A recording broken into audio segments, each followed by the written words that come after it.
Last season, we had an AFC division that was relatively tough, the AFC North. There's a lot of strong teams in the AFC and a lot of interesting lines. So, like I said, I'm going to give you the team, the current line in Vegas based upon the Westgate Sportsbook, and Jason's going to go ahead and let you know what he thinks that will be if you were betting that specific spread, and what he also predicts the team might end up being as far as win-loss record. And enough of me. I'm going to turn it over to him, and we're going to get started. Are we going in order here? Yep. We're going to start with the Baltimore Ravens, currently set at over 11 wins. Yeah, over under 11. Over under, yes, over under 11 wins. And okay, not one of your favorite quarterbacks on this team. Lamar Jackson. Yeah, I'm not a big fan of Lamar Jackson, but you know what? He came into training camp extra thin. He felt like for some reason he was fat, which if he's considering himself fat, I'm in a world of shit. But hey, or you could play quarterback. Or I could play quarterback. Yeah, right. Lamar Jackson came in, leaner, thinner. Thinks he's going to be faster, but will he be durable? That's the question. Because he's in the NFL, they hit you hard, and is he going to hold up? He's a running quarterback, so. I think this team, Mark Andrews, who had a down year last year, he just got in a car accident, actually, last night, I believe. He's okay. But, that's kind of a crazy turn of events. A lot of weird stuff going on in the NFL these days. But he's fine. Zay Flowers, I think, is going to be a great second year this year for him. I think he's going to turn a corner and improve. Then they have Derrick Henry, at running back. I mean, how do you defend this team when they're on the 10-yard line? You got Derrick Henry, you got Lamar Jackson. You can't overplay either one of them because the other one will scorch you, right? So it's a new dynamic. If Derrick Henry stays healthy all year and Lamar Jackson, this team is going to be hard to beat. And that being said, over under 11 wins, I got them going 12-5.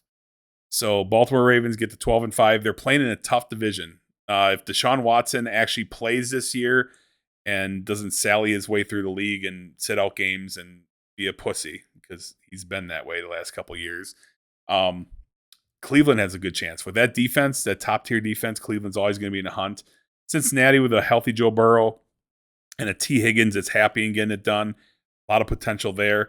And then Pittsburgh, if they have Brandon Ayuk, if that trade becomes final, all of a sudden now, the two-headed quarterback monster with a pretty solid offense and a team that's really bedrocked in defense. Pittsburgh is known for their defense, and it's their defense that almost got them to the promised land last year. But that quarterback play was so bad that it wasn't possible. But now they have two quarterbacks to go to, and either one could come out and shine, and that team could be a huge contender. It could go either way. So we'll see what happens. But Ravens over. 12-5 record, pretty solid. Most likely going to win the division again. That's what I got. What do you think about that? No, I think, it's hard to win 12 games, let alone 13. And again, that's the division last year where you had 3 of the 4 teams all with double-digit wins. But I think it's hard to look at the Baltimore Ravens and not say they're a clear front runner to win the AFC, or at least one of your top 2 teams. Which they haven't downgraded anywhere. They gained Derrick Henry, and everywhere else they're solid. So they should. You can't on paper. There's no sign of a regression. You know, like I said, the only tough situation is they play in a really tough division, and they can. It's kind of like battle by attrition. They're going to have to devour each other. They all can't win against each other, obviously. So. Yeah, Ravens over 11. Next one, Buffalo Bills. This one, to me, I don't know. This is where I come in with the I'm the casual sports bettor, but Buffalo Bills over under 10.5 wins. And all I hear is that with the Bills losing Diggs and potential for Josh Allen as he gets older, how much more can he run? How many more non-slide runs will he do where he runs head into defenders and not be out for 6 to 8 weeks? It feels like the Bills are kind of a risky proposition to me. That's what it feels like. I'm the feel guy. I mean, so Josh Allen, as long as he's Josh Allen, he's still plenty young. He's super young. We talked about this last time. I'm upset how everybody's like, I think of them as being old now, and like, oh yeah, they're 26, and I'm like, ugh. He's super durable. He's a tank. He can take hits. He can give hits. He can do everything, right? Now you say, okay, we took away Stephon Diggs, Gabe Davis, a couple other guys. They don't have a lot left in the receiving world, right? So what do? They go and get Keon Coleman in the draft. They pick up a couple other guys, Curtis Samuel from Washington, or like the Jets. I think he came from the Jets or Washington. Curtis Samuel, guys that are okay. They can catch balls. I mean, after you saw last year's Kansas City receiving core and somehow they won a Super Bowl, I mean, come on. Anything's possible. As long as they have Josh Allen, potential's there. Now, the exciting part is last year's rookie Dalton Kincaid. He could take a huge step up, and he could be easily the number one wide receiver for this team at the tight end position and catch 100-plus balls, 10-plus touchdowns. He's built like a receiver, but he's a receiver skills, but he's built like a tight end. He can block well. I think that Dalton Kincaid could be huge for them. James Cook at running back, who was, showed out last year and actually took some of the burden off of Josh Allen in the passing game. And that's what I think Buffalo's trying to do. They're in an outdoor stadium, a cold weather situation. And if they can bang and run the ball pretty well and control the clock a little bit, that would be great for them. So with Cook at the helm, I think he's going to have a huge year. He can catch the ball. He's very dynamic. And I think that between him and Kincaid and rookie Keon Coleman, who needs to step up, it's hard. Rookie years are very rare that a player is going to come out big, but he needs to, right? They need help. But I think as long as Josh Allen is the one winging the ball, I think he's going to have a bunch more rushing touchdowns this year, and he's going to will this team to have success. So that being said, I got the Buffalo Bills over 10.5. I'm going to go over, and they're going to go 12-5. The Bills are go 12-5. They're gonna get it done. They're also playing in a tough division. I mean, the Patriots are terrible, but the Jets have improved, and this team in general is going to have some competition, assuming Aaron Rodgers stays healthy. Right? That's another big question. A lot of question marks in the NFL, and that's the name of the game, right? Because there's so many things that can change on a dime that affect everybody. So that being said, Bills over. I like it, and like you said, I agree with you. On paper, or if you don't read into it and you say, okay, Josh Allen's losing his weapons. Yeah. Who's he going to throw to? But even that being said, fantasy football, he's like the consensus number one. It's true. Like you don't not take him, you don't not start him. And trust me, we have a decision, him and I, between him and keeping Brock Purdy for $1 or Josh Allen for 20. And it's like, gosh, having Purdy, if Purdy can be right around that range and we save $19, that would be huge in fantasy, right? But we both feel sick to our stomach having to have Purdy be the guy, especially if he's going to lose Brandon Ayuk, right? Yeah. So Josh Allen, as long as he stays healthy, this team's going to find a way to get it done and get wins and get in the playoffs. Well, let's go on to the next one. This is going to be potentially an interesting one. The Cincinnati Bagels. I did say that, didn't I?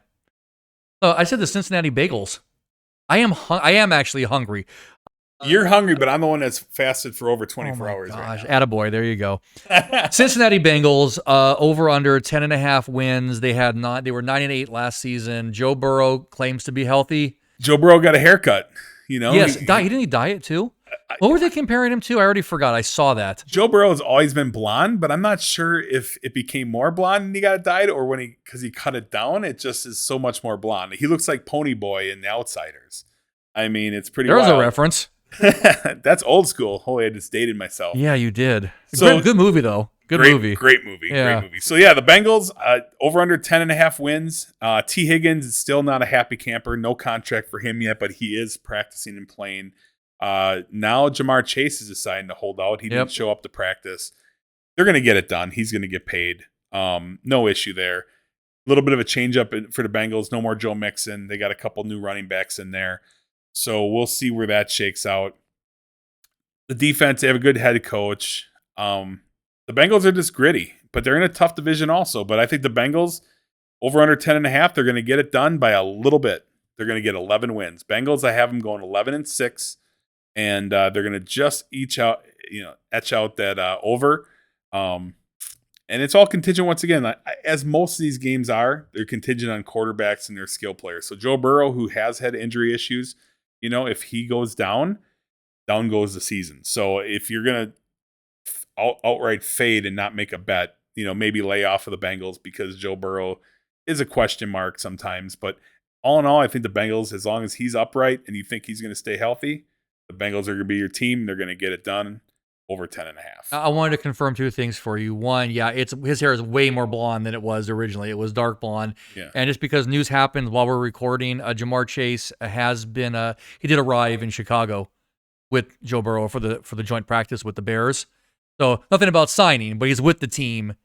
But at least he's there and not sitting at home Yeah. So waiting for that call with the agent. They'll work it out. All right, let's move on to a team that has the most boring helmet. Can you guess which one that would be? I'll go with the Browns. It is the Cleveland Browns over under 8.5 wins. And they had 11 last season. Flacco was reincarnated. He got to have his 15 minutes of fame after already having his fame of a season. Flacco put up better stats at that old age than he did in his young years for the Ravens. It's unbelievable. Following the youth. So anyway, Browns over under 8.5. Another question mark, Deshaun Watson. How is he going to be this year? Is he going to be healthy? Here's what I do know. The Browns have a great defense. The Browns have a top defense. And that team can win games with that defense alone. They showed it last year in multiple places. I like their situation. Nick Chubb. It'd be nice if Nick Chubb could come back. That's a big question mark. Torn ACL last year. It's a really big question mark when he's going to come back. And if he is, will he be effective, right? No one knows. So that's a problem. They have a couple guys that are formidable at, with Ford and another guy at running back. Of course, you have Amari Cooper, who's always been solid. Okay, so it comes back to you believe in their defense. Will their offense do enough to get it done? They're playing in a tough division again, like we've been talking about. That division that's is ridiculous. Brutal. And it could be better this season. Yeah. So they're really good, that division. And that being said, I'm going to give the Browns the benefit of the doubt. Over 8.5 sounds way too low for me. I got them going 10-7. Okay. I don't see a path that they don't win at least 9. Okay. And they might land 9-8. Okay.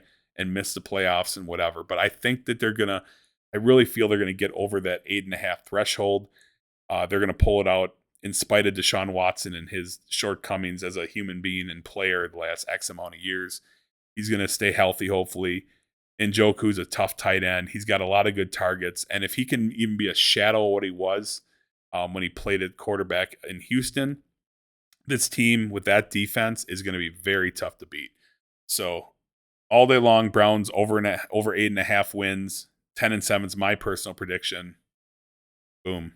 All right, let's move on to the next. Denver Broncos. Vegas has them at a lowly 5.5 wins over under line. 5 is the lowest of all of them, but otherwise 5.5. So yeah, a lot of like mediocre to poor, middle. It wasn't like over under. It's not like last year. I feel like last year was like some over unders that were in 4. They got Sean Payton. Sean Payton, he's said some dumb stuff lately, in regards to different things over last year, but he was a great coach. He's known to be a great coach. They paid him a lot of money. So being he's a Sean Payton coach team, you want to give them the benefit of the doubt that he's going to be able to pull something out. I'm not so sure. They're no more Jerry Jeudy. Cortland Sutton's a number 1 wide receiver, which he's yet to really emerge as being that guy. He's going to have to be that guy because someone has to catch the ball and get the volume. But is he really the number 1 guy there? We'll see. Javonte Williams is their number 1 running back. He's coming off of some wicked injuries. And he's really been dicey to see if he's even going to be able to hold the number 1 spot on the depth chart. Because a lot of people, Khalil McLaughlin, a lot of people say that he could emerge as the number 1 running back in the team. And of course, Samaje Perine's a great third down running back. I just don't see this team. I think Vegas overshot it. I think that in my mind, 5.5 was too high. I got them under. The absolute under, and I have them at 3-14. Yeah, you've got them like I think maybe they could go 4 or 5, but since it's the 5.5 point, I think they're not getting to 6. They don't get to 6. No, I mean, could they go 5 exactly? Yeah. Yes. Yeah. But I think 3 is in the wheelhouse. Once again, Sean Payton. Denver's a tough stadium to play. The air's thinner, and it's a legit thing. So Sean Payton could pull some magic out. Bo Nix could have a big game. And frankly, other teams might come in overlooking Denver and then get upset. So 5 wins is in the realm, but I think it's more like 3. And I like that a lot. The Broncos under 5.5 all day long. It's always scary when you see something that low, and even though 17 games doesn't sound like a lot, they're like, "Oh my, how do you only win 5 games?" I mean, well, it happens. Oh, it's crazy if they go like 2-2 to start the year, or something like that. It's like, holy man, they're like almost there. So people like to bet overs because unders are scary. One, they're not fun. Overs, everyone wants to bet like overs and totals and overs and wins, but because unders are tricky because unders you can be just dead in the water. We got watch it. I'm gonna get it right this season every single time. The Houston Texans over under 9.5 after coming off of 10 wins last season. It's kind of funny, this random thought. We're talking about NFC last video, and of course your favorite Green Bay Packers, and CJ Stroud's kind of like your mirror image of Jordan Love in the other division, because we got a sophomore season on a guy who, I don't want to say either of them overperformed. I don't know which team would be more likely for one of these two guys, if it were to happen on. Mhm. So Houston, what did I say it was? Houston over under 9.5. CJ Stroud was a pleasant surprise. Fantasy owners loved him. Shout out to Anthony. He was very happy with his CJ Stroud for a couple bucks that he got him, and was huge last year. This year, they have a good problem. They got 3 really good wide receivers. Okay. Very much like your Packers. Yeah. I mean, they got a situation where Nico Collins just got paid, and he's the number 1 wide receiver.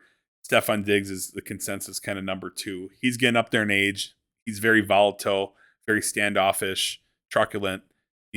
Seems to have issues with his teams he plays with. He didn't get along with Minnesota. Big problems with Buffalo. So usually at his age, there's going to be a regression. A lot of people are not high on Stephon Diggs this year.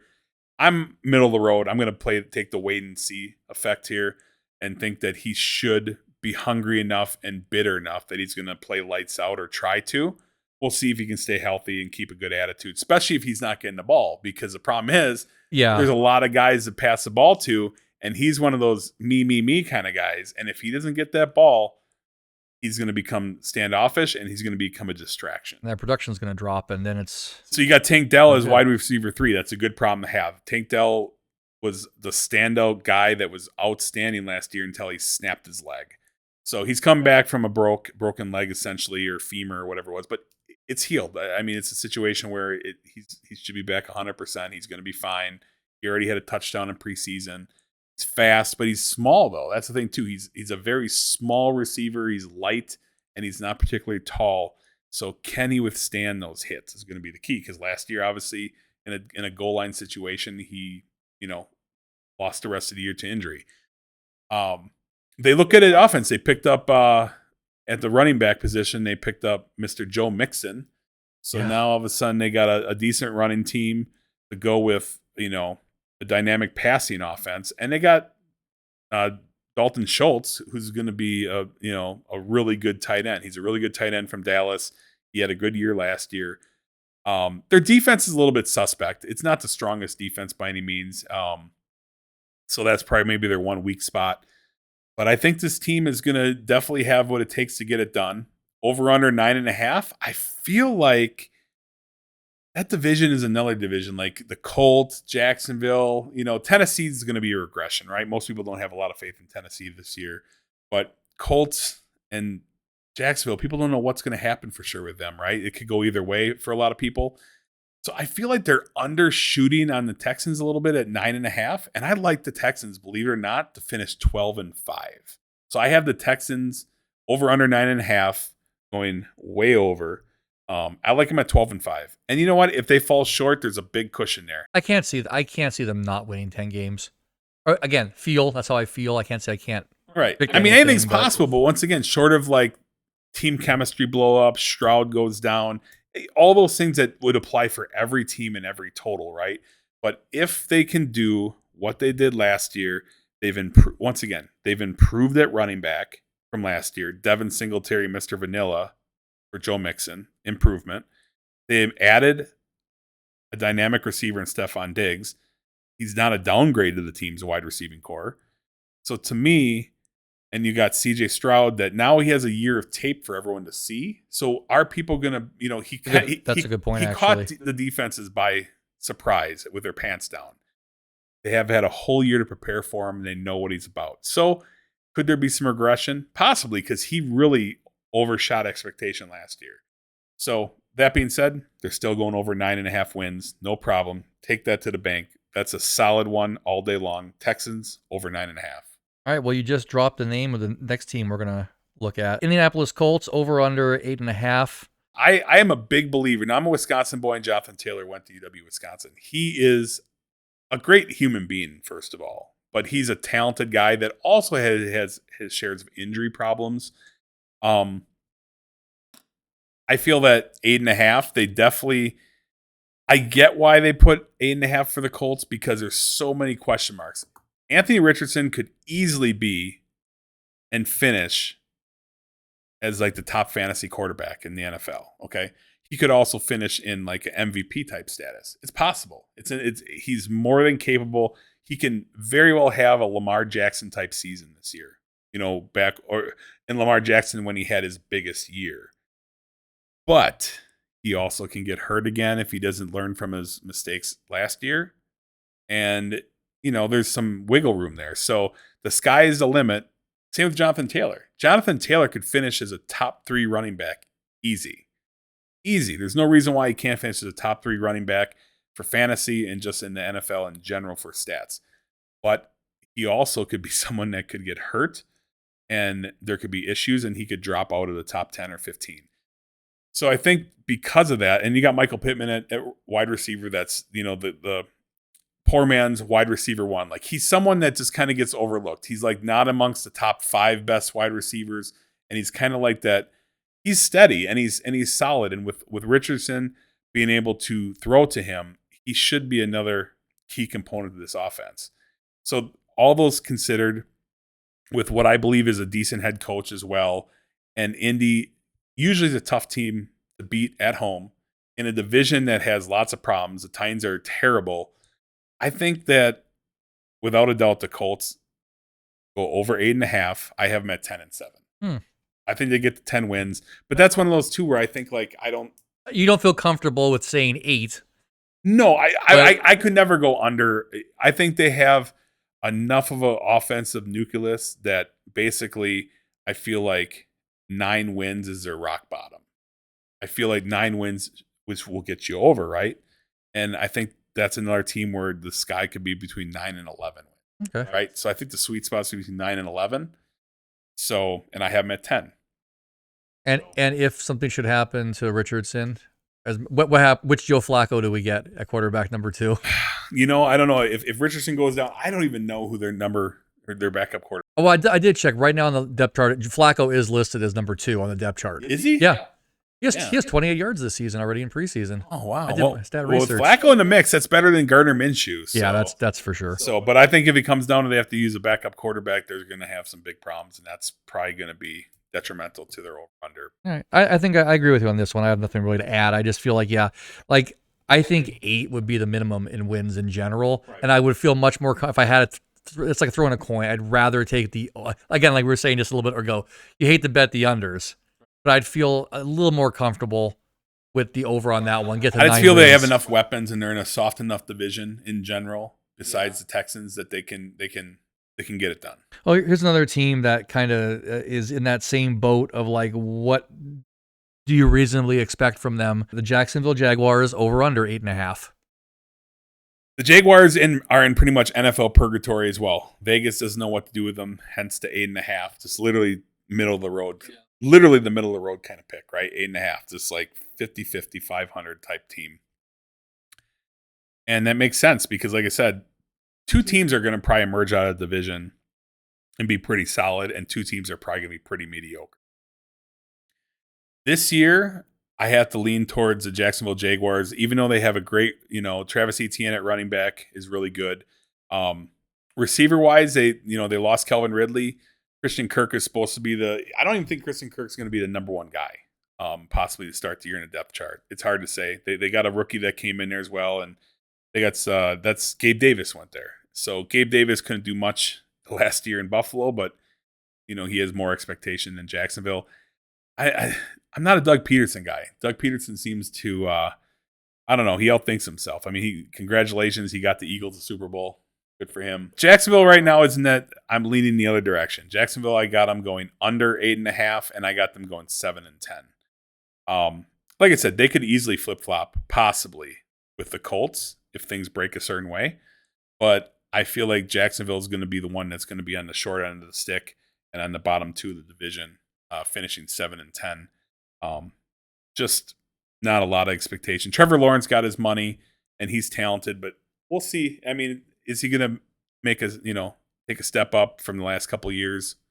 We'll find out. He was a little bit of a sore spot for us with some of the sports bets last year and some of those parlays. I remember too. Oh yeah. It makes me I'm very eerily against trying to mix too many Jaguars into my betting this season. Again, unless by week 4 we're seeing something completely unexpected or different.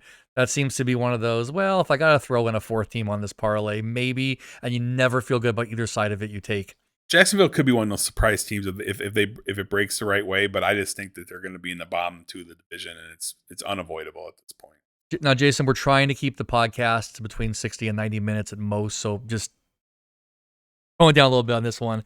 One of your favorite teams in the NFL, Kansas City Chiefs, sitting at 11.5 over under. With no bias, what's your honest opinion?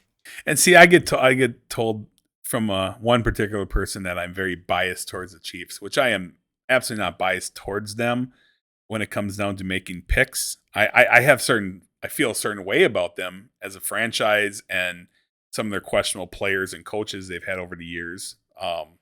But that being said, Patrick Mahomes, he's found a way, He doesn't dominate Super Bowls. He's the only quarterback that's trailed by double digits in 3 of his winning Super Bowls, which isn't exactly a great thing. Like, you can brag, oh, he made a comeback. But you know what? The great ones like Montana and Aikman and all of them, they dominated Super Bowl.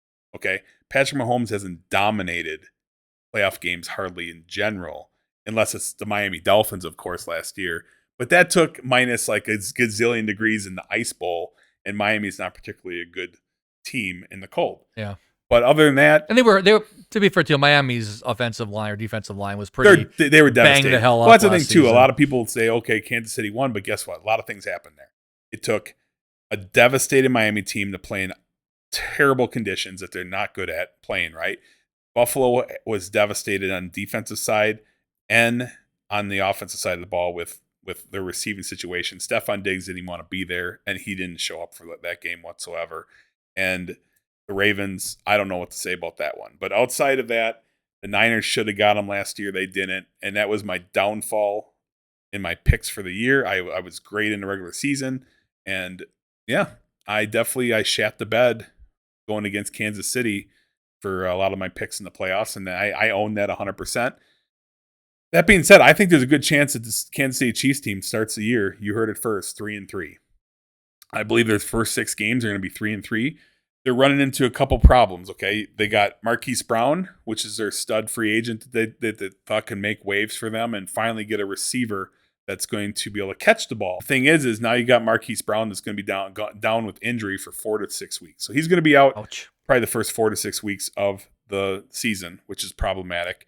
And then you got, Rashid Rice, who's looming, should be like suspended and out of the league. I mean, with what he did, we're not going to get into it, but he should be suspended a year. I mean, the NFL needs to draw a line on some of these guys and just say morality is better than money, okay? Because he created havoc and how he handled the whole situation, and then no one's even talking about the fact that he got into a fight and beat some guy's ass shortly after that situation, and that got let off the hook. Now you're talking about wide receiver 1 and 2 possibly not being there. Now, the reality is Rashid Rice probably is going to somehow get lucky, and they're not going to adjudicate the situation, and he won't be suspended in 2025 until the 2025 season, I should say. And that's not right, but that's the way it works these days. So, Travis Kelce, he's in love and in happy mode, and he's beat up physically, but you can't ever count him out. He's probably going to be a solid player this year again. And I'm very high on Isaiah Pacheco. He really could be the man. He could be a top 5 running back in the NFL this year. And if things break right, could be a huge uptick in the offense. They got the rookie, they drafted Worthy Xavier Worthy from Texas, and he's a little guy. That's the only thing too. A lot of questions. He's getting smoked off the line. He's getting taking some hits and getting bumped off the line pretty well because he's a very small frame, but super fast guy. And Patrick Mahomes cannot outthrow him because he is that fast. So if he actually pans out to be even 75% of what he could be this year, that's going to be a huge bump in their offense. All in all, Kansas City, they are going to be the benefactors of a very bad division. I mean, the Raiders are just not going to get it done this year. The Chargers, Justin Herbert's already got plantar fasciitis, whatever, foot injury, and Denver's terrible. So they're going to win that division no matter what. Even if it would be only winning 9 games, it's going to get it done to win a division. Okay, so they're sitting in a good spot that they're guaranteed a division. Kansas City is, just by pure math, that the rest of the teams in the division are going to be that bad. That being said, they're sitting at 11.5 over and under. They're going to fall short. They're going to finish 10-7. I think that they're going to be a 10-7 team. They could be definitely 11 wins, but 10-7, 11 wins, that's both under. So to me, for them, I think 11 is their ceiling, especially after they start out 3-3 the first 6 games. So take the under of 11.5, and you can book that. Kansas City is going to fall short because I just think that they've been lucky the last couple of years with, well, not so lucky this year to start off with injury, obviously, but the last couple of years they've been lucky in a lot of those areas as far as Travis Kelce. Everyone thought he was going to be out for the year when he went down and he had his little tangent on the sideline, and you would think his year was over, and he went back in that same game. So they find a way to get it done. Yeah, that's one thing. They're gritty. I mean, Kansas City has found a way to somehow get to where they are and win these Super Bowls, but I think this year, at least record-wise, to start out, they're going to get in the playoffs. They're going to win the division. After that, we'll see. But you didn't address one topic on this. Over under Taylor Swift and Kelce get engaged before the end of the season. What's the feathers take it to the bank pick on that one? The way the NFL has this thing milked out, they're going to probably plan him to propose on one knee at midfield after a big win. I mean, I don't know. I think that they're not going to be getting engaged during the football season. That's my prediction there. But, frankly, I don't really care. All right. So, for a perspective, though, on this, too, I mean, last season is in the books. It's long gone. But the only team to get more than 11 wins last season was the Ravens.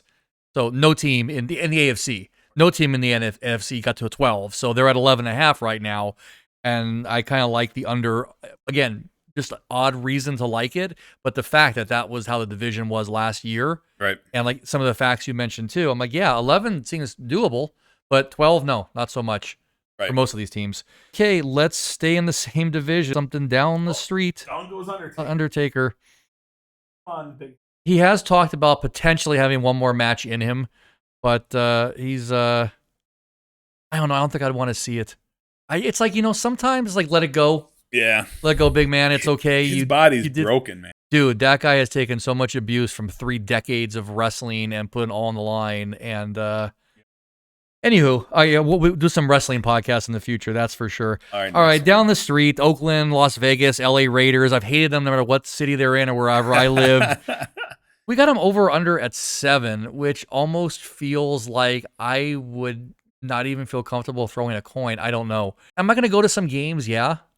But, will I be cheering for the Raiders? Probably, I don't know. It's not a sexy team. It's not a sexy pick. It's a fun arena. The arena is good. Yeah, I cheer for the Raiders. We live here in Vegas. It's hard not to when you're in that stadium. It's hard to get caught up in cheering for your hometown team. But every time, I might get to rant. Every time I drive by it, I'm like, of all the teams, I'm looking at the state of all the teams. It could have been any other team, maybe except the Patriots. And this is who we have. It's the Raiders, my long-hated team. Sorry. We talked about Cowboys fans last season, or last episode.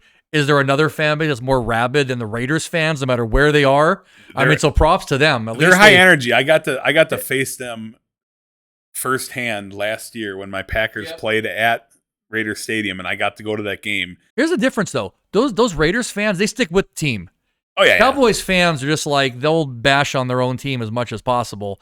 Raiders fans, like, we don't They're care. loyal. We're just They're going to come loyal. in our spikes and face paint and Yep. have a hell of a good time. Oh yeah, yeah. That was a. I mean, that was. I remember walking home when Green Bay lost that game, and they're nice, but like walking home the whole long walk back The to chant, the strip, right? the good old chant, because obviously the famous Packer chant is dun dun dun dun dun dun, go Pack go, and all of a sudden the whole damn crowd that's Raider fans is chanting dun dun dun dun dun dun, go back home, and I'm telling you that was kind of gut wrenching. To be fair, you probably aren't the only team they do that to.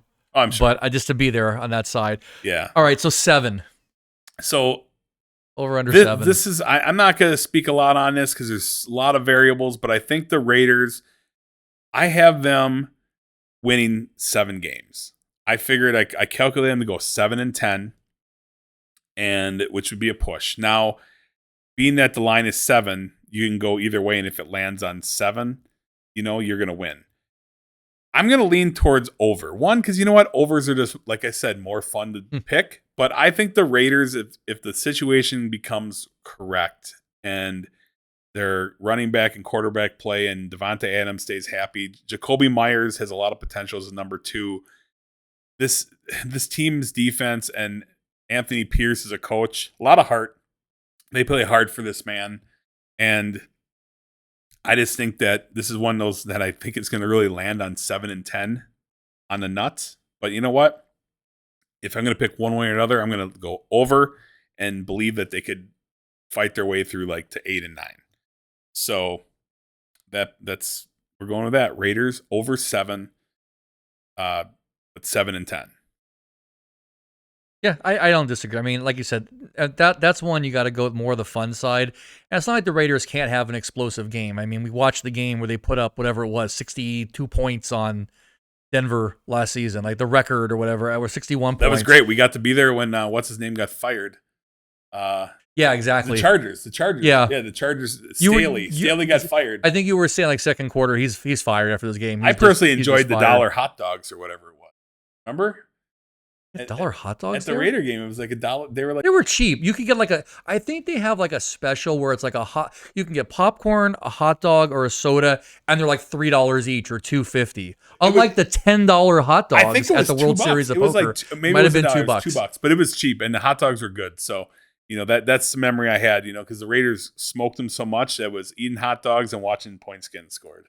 Here's one. Let's get through this one quick. I think I almost said the wrong city again, but Los Angeles Chargers. Vegas has them at over under 9. Okay, this Vegas, they overshot this one. I know that Jim Harbaugh is coming, which, by the way, Jim Harbaugh is a terrible human being. I mean, that guy, everything's coming out about this guy. He is a big cheater. Okay, in fact, he was supposed to do the inaugural coin toss for Michigan's first game, and they uninvited him because of the fact that he literally everything's coming out. The guy is a cheat. Okay, Michigan. He cheated. He broke recruiting rules. He cheat. Not like Tom. Like he cheated his ass off. Now they had a good team, right? Doesn't mean they didn't have a good team, but he cheated his ass off. The guy will do anything to win, which I guess winning is winning. But yeah, he's not a good dude. That being and as a coach, whatever, I have no problem with him. He was successful with San Francisco, almost got him a Super Bowl, and he'll probably do okay in the NFL. But he's kind of like Urban Meyer. He knew the writing on the wall, so he left Michigan because guess what? If he didn't leave Michigan, he would have been suspended this year anyway. So he was smart. He got out, went to the NFL, just like Urban Meyer did. How did that work out for Urban Meyer? Not well. Jim Harbaugh should do a better job. His brother, John Harbaugh, great guy.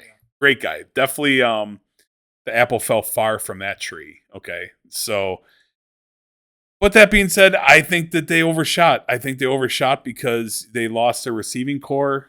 Quinn Johnson, the rookie from last year, has not stepped up. He doesn't appear to be even the solid number 1 guy right now, or even 2 possibly.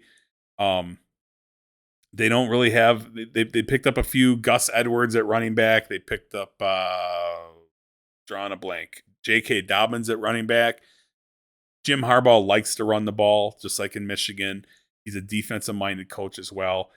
this team's a little bit away from building that defense. They took a step towards the right direction by drafting a really big offensive lineman, I believe offensive tackle.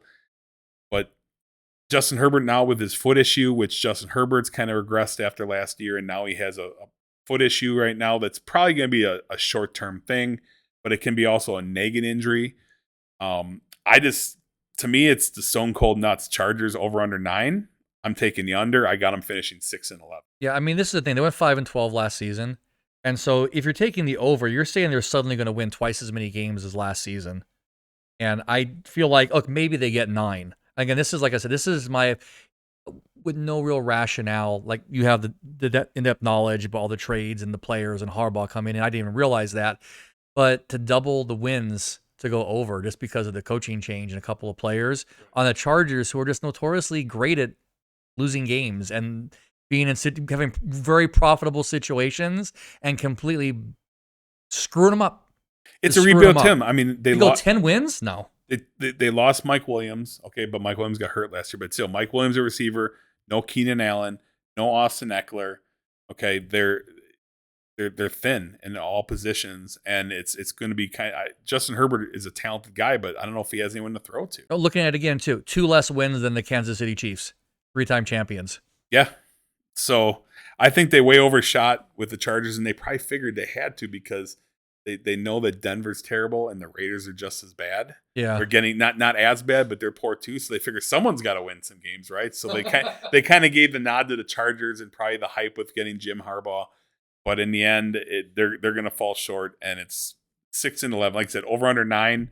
They're not getting over 8 wins. 0 chance the Chargers go 10 wins or better. Let's go to the other side of the country. Miami Dolphins over under 9.5.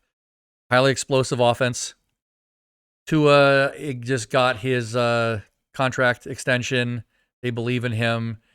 $53 million, right? Or something. I think he's right below. He's like number 5 or 4 or 5. Right below Love, though, as far as what he got paid, right? Yeah, 2-year extension, I think it was. And Tyreek Hill. Well, they got him locked up for 4. Is it 4 years? Okay. Yeah. Tyreek Hill, still a ridiculous speedster. Jayden Waddle. They got weapons. And they got Achane and you got enough running backs to fill, 2 teams with. Yeah. But their defense, their defense was a story last year. They had holes last year. They got hurt. Yep. Banged up. They lost Chubb to injury. And so I didn't say, though, 9.5 is what Vegas has them at. Yeah, over under 9.5. And the Dolphins, I like the Dolphins this year. I think the Dolphins, I think that the division is going to be solid. I think that there really is probably going to be 3 teams out of the division playoffs. You're going to have a division winner and 2 wild cards. Or someone's going to be really sad and someone's going to win like 10 games and not get in. Yeah. And that's something that could happen. So Dolphins, I have them over 9.5. They're going to get to 11 wins. 11-6 is what I have the Dolphins at. The offense, it's dynamic. You have Jalen Waddle is the number 1 wide receiver on most teams. He's the number 1 guy, and he's their number 2. I feel like Tyreek Hill, he's got to get snipped, man. I mean, he's on kid number 11, I think, or 10. I mean, at some point, he's for a third time, the opinions of the feather do not respect the belief of the show. What his own coach talked about it. His own coach is like, time to get a vasectomy, dude. Like literally, like. He's going to have to play till he's 40 because his child support bill is... There's something in the water the Dolphins swim in, I guess. Oh, my gosh. That guy, he is super sperm. Like, man, holy cow. But anyway, Tyreek Hill is going to be great. I hope that's the first and only utterance of the word super sperm on the Mike and the Feather podcast. I know we live in Vegas and it's a Vegas podcast, but that's still... So anyway, yeah, I like Miami. Miami's going to get it done. They're going to definitely... over 9.5, piece of cake. There's not a world that they don't win 10 games this year, short of like just blowing up, which just will not happen. I mean, it just won't. I agree. I think that one's not even too much to discuss. I think matching last year's record is easy. And if they don't match last year's record, they're still getting 10 wins, and you're still over the 9.5. They should. I mean, the only tricky thing is Vegas put them down at 9.5, which is like that key 9.5, right? They didn't push it to 10. So it's like they're almost throwing a carrot out at you, right? But I can see why 9.5 though, because like I said, the division's so competitive that the Jets and the Bills are expected to do well, and the AFC in general, there's some teams are going to put some wins up. So yeah, definitely Dolphins. What do we got now? The next game, fire away. Oh, okay. Well, there would be a time when I would really care about an opinion on this team, but they suck, and I'm happy about that. At least they've always sucked in my mind, and now it's just really showing their true colors. I'm sorry. Sorry, New England Patriots fans. I'm sorry you're a fan of the New England Patriots. How you really feel Where about the Patriots? New England doesn't even You exist. should praise them. They gave you guys 2 Super Bowls. That is true. I have always said, sad Tom Brady is my favorite of all the Tom Bradys. Okay, so jokes aside, New England Patriots over under 5 wins. The no Bill Belichick era. Wait, hold on a second too. How does that happen? No one wanted Bill Belichick.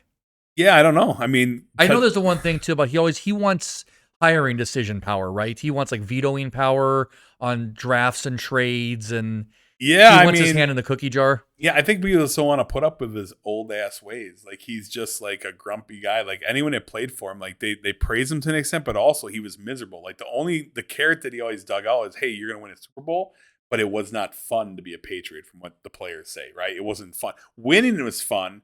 Yeah. But to get there was not fun. But that being said, Bill Belichick, he's a pimp. He's got like a 25-year-old girlfriend.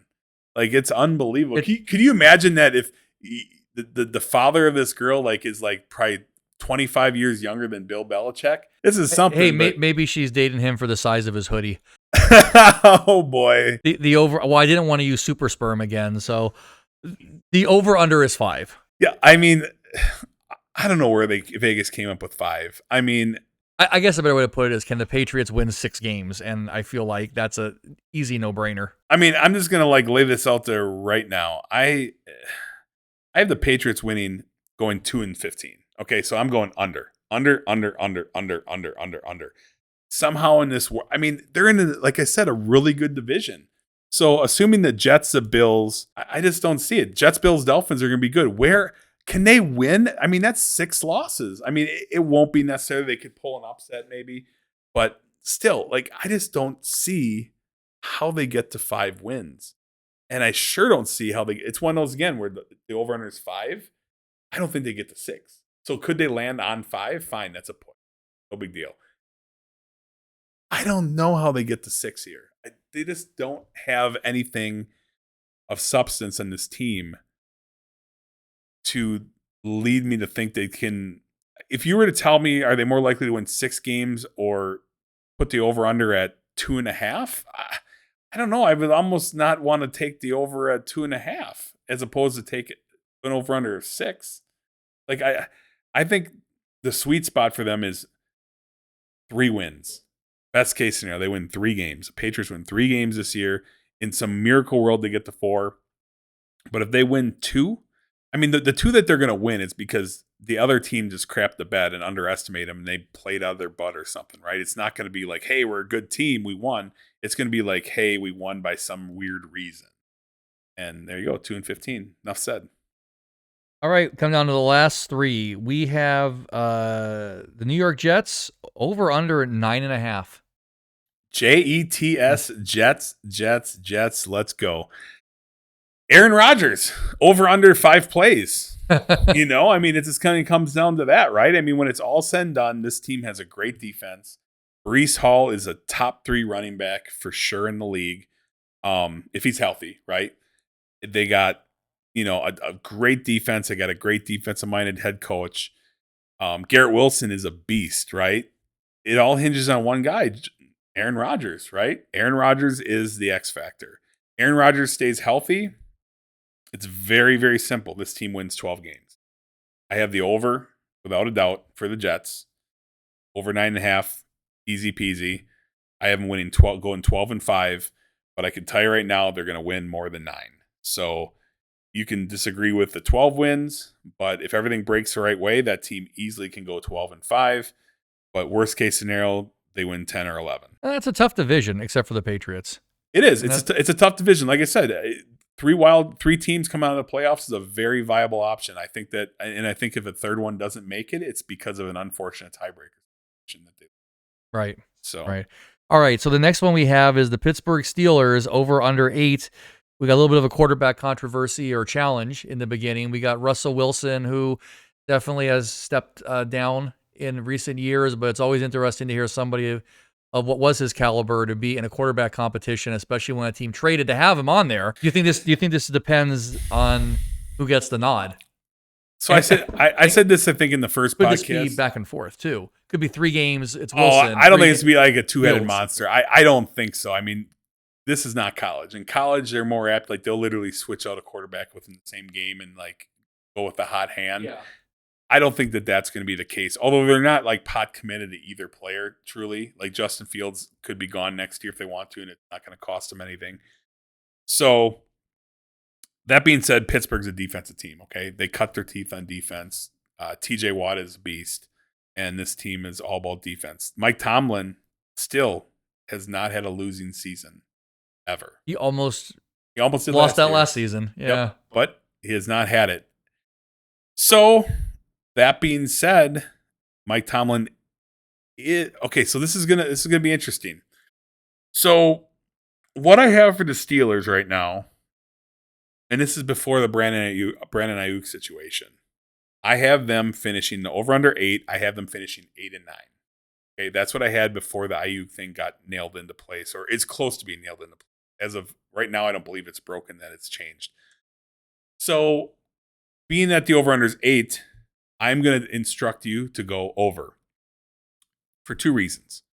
I think that if, obviously you land right on 8, I feel like the benefit is better for you to go over than under because they're more likely to go over than under, I believe. Especially if assuming Brandon Ayuk is going to be coming there. So I think that Mike Tomlin very well might still have that first losing season, whether it's Justin Fields or Russell Wilson. One of them is going to step up, hopefully. Based on that and the addition of Brandon Ayuk, hopefully, with a George Pickens. No more Pickett to Pickens. Pickett was trash. Okay, he was terrible last year. He literally cost this team a possible good playoff run. What that also means that if Russell Wilson plays well, Justin Fields could very well be trade bait. And perhaps Pittsburgh would take advantage and trade Justin Fields. So, and that might be in their thought process all along as like a backup situation. Quite simply, Steelers over 8. It's not a sexy pick. If you're going to choose not to bet one of my NFC or AFC picks, the Steelers would be one maybe not to touch. We're going to kind of go out on a lower note. The Tennessee Titans under 6.5, which it's kind of funny because now they have Tony Pollard. I thought I got the name wrong again. We were laughing. I'm like, I practiced my Houston Texans and Tennessee Titans this season. You got Tony Pollard, and then you got like 3 wide receivers who at one time would have sounded like a great lineup with Tyler Boyd, and Calvin Ridley, and DeAndre Hopkins. They got a young quarterback. Yeah, Levis, right? He's Levis. Will right? Levis. This is his second season, right? Yep, Will Levis. Poor guy got dumped by his girlfriend. She cheated on him and left him right after the draft for like a country singer. Oh, really?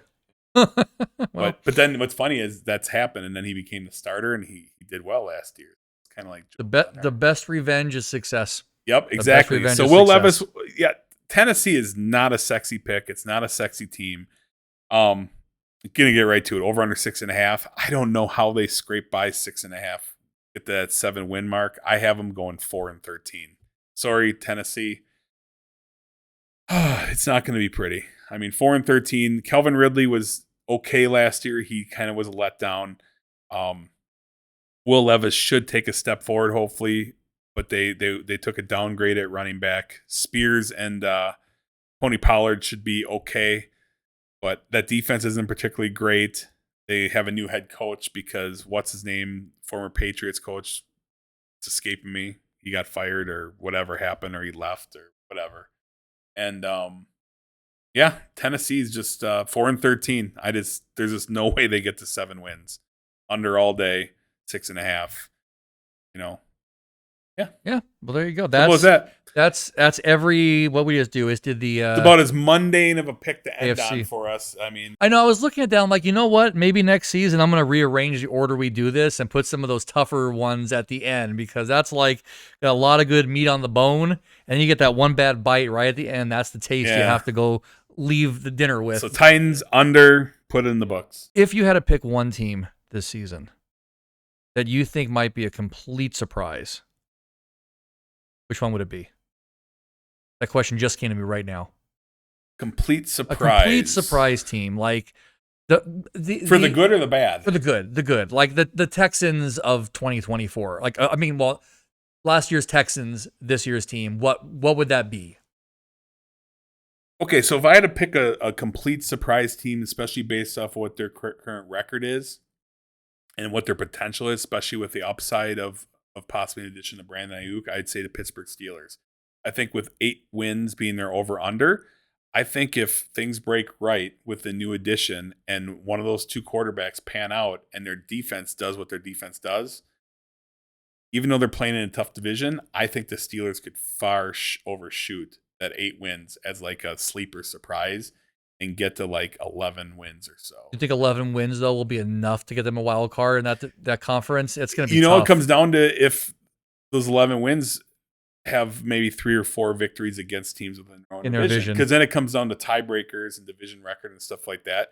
So I think the Steelers being that 8-win middle of the road team, in Vegas's eyes, I think that's someone that could shock the world and pull at 11 wins. I think that's a good pick. I was going to even wonder in my head if maybe not as big of a surprise, but maybe like the Commanders might actually have a surprise season. The bar is a little bit low for them, but between rookie quarterbacks and just, like I said, maybe Scary Terry finally gets that recognition and becomes like a stud. Maybe they get to like a decent record. It's not going to help in the NFC East. If I had to the Giants are going to run with that 100%. That's Giants to lose. Agreed. And then one other team kind of note that could be a sleeper surprise would be the Colts. Yes. I think the Colts, if everything breaks right for them, could be a easy. Colts and Pittsburgh far more equipped than the Commanders Colts and to Pittsburgh pull something both like could, that off. The Colts and Pittsburgh both could break where they both win like 8 games, maybe one even 7, but probably no worse than 8 for both of them. But they both could break where they could win that 11. It always seems wins. to come down to towards the end of the season. There's a couple of teams in this deadlock heat, whereas we start to see those flow charts. For them to get to the playoffs, these 18 things have to happen. And I think this conference more than the NFC might be like where we see a lot of those things come like week 15. Yeah. Like a lot of these records, a lot of these divisions are going to be close, and every win against every team is going to matter. A lot of these total wins are, in general, people are really tricky because week 18 is such a critical point for a lot of these over-unders. Yeah. And for total wins. And a lot of them become either layups or really challenging based on how that team did. So, like, when I'm picking this, it's like, okay, it's tough because you assume, like, certain teams that are on that, they need to win, like, 10 or 10.5 or 11 wins. But then they're depending on how the divisions shake out in the seeding, they may not need that last game. Yeah. So even though they're playing a really bad team, all of a sudden they. Yeah, and sometimes even like the last 2 games is like that because it just doesn't matter at some point where you really can't do anything, and maybe you have your starters play half a game just to stay fresh. So yeah, we're gonna have some more preseason talk and discussions, and maybe some fantasy football stuff for sure. Yeah, between now and week 1, the official week 1 kickoff will be that Tuesday after Labor Day. Will be our first podcast. It'll either be out that Tuesday night or it'll be out on that Wednesday morning for week 1. I want to fine tune the lighting. I want to fine tune multiple camera angles, all that good stuff. So, and like I said, preseason. Those of you that aren't big into watching the football or the picks or whatever, we're going to still be doing we're working through the weight loss challenge that goes all the way till April of 2025.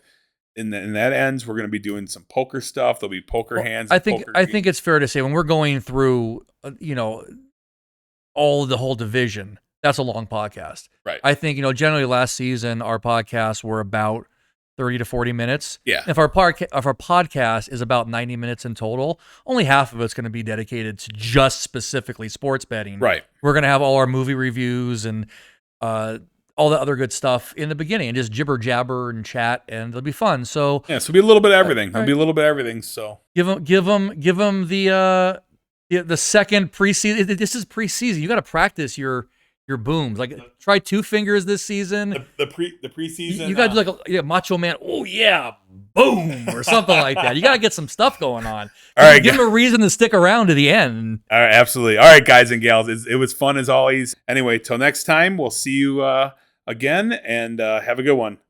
Boom. Did I do this because I consider the New York Giants a Mickey Mouse operation now? They definitely Yeah. are.